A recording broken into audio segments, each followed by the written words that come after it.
எப்பவுமே பெண்களுக்கு இயற்கையாகவே ஒரு குணம் உண்டு. எவ்வளோ நாள் அவ குழந்தைய குளிப்பாட்டுறாளோ அவ்வளோ நாள் அந்த குழந்தைய குளிப்பாட்டி அதை தொடச்சிட்டு அந்த குழந்தைய கட்டி அணைச்சு ஒரு முத்தம் கொடுப்பாள்.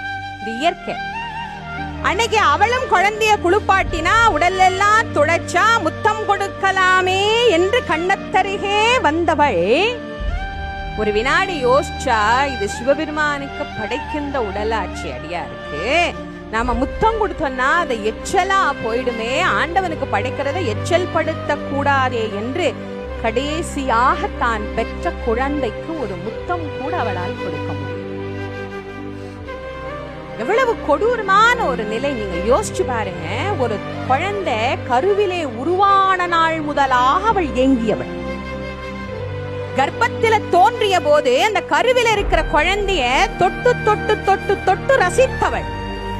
இந்த கருவில இருக்கிற குழந்தை